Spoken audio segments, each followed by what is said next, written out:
बिस्मिल्लाहिर्रहमानिर्रहीम। आज आपको एक और बाग दिखा रहा हूँ। ये हमें लगाए हुए तकरीबन 1.5 साल हो गया है। इसमें अल्हम्दुलिल्लाह इन पौधों के ऊपर फल भी आ चुका है और माशाल्लाह इनकी ग्रोथ भी बड़ी बेहतरीन हुई है। ये वो ज़मीन है जहाँ पर केरी थी।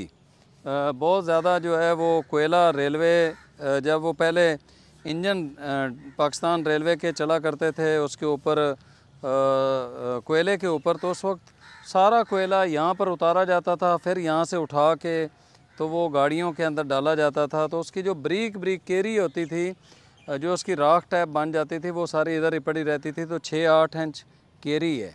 तो बड़ी मुश्किल से हमने पौधों को संभाला है। अब ये देखें, जिस तरह ये अंजीर के पौधे हैं, माशाल्लाह इसके ऊपर मैंने देखा अभी एक अंजीर जो है वो पक चुकी है।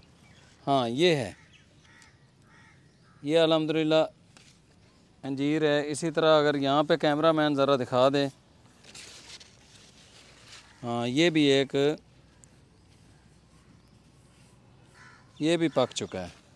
तो अल्हम्दुलिल्लाह हमें खाने के लिए जो है ना वो ताज़ा अंजीर भी मिल रही है और कुछ जो हैं वो अमरूद वगैरह भी लगे हुए हैं, अनार भी लगे हुए हैं। तो ये हमने थोड़ी सी कोशिश की थी 1.5-2 साल पहले। आज अल्हम्दुलिल्लाह अल्लाह के नाम से मैं ये अंजीर खा रहा हूँ। हम सबसे बड़ी जो कसम खाते हैं वो अल्लाह की कसम उठाते हैं, और मेरा रब जो है वो अंजीर और जैतून की कसम खाता है। तो ये कितना मुक़द्दस पौधा है।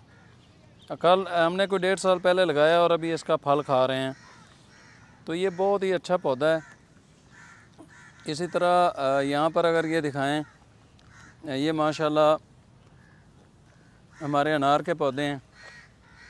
इनके ऊपर अनार लगे हुए हैं, फूल लगे हुए हैं। थोड़ा सा आगे आएँ जी, आपको अनार दिखाते हैं। ये देखें जी, इसी तरह ये देखें, ये अनार लगा हुआ है।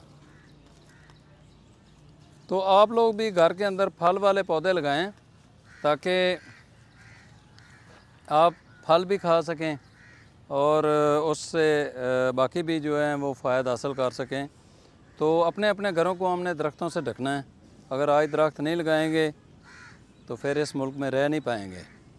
और पाकिस्तान में हज़ारों नहीं, लाखों भी नहीं, करोड़ों भी नहीं, अरबों दरख्त की ज़रूरत है।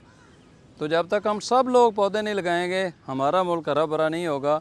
और अगर आज हमने ये मौका ज़ाया कर दिया तो 6-7 साल के बाद इस मुल्क के अंदर रहना मुश्किल हो जाएगा। अपने हिस्से का सब लोगों को काम करना होगा, दरख्तों को लगाना होगा, मौजूदा दरख्तों को बचाना होगा, जो काटने वाले हैं उनकी हौसला शिकनी करनी होगी, ताकि हमारा मुल्क पुराने दरख्तों से भी ढका रहे और नए दरख्त भी इसके अंदर लगें और उससे हमारे मुल्क को फ़ायदा हो। बहुत शुक्रिया।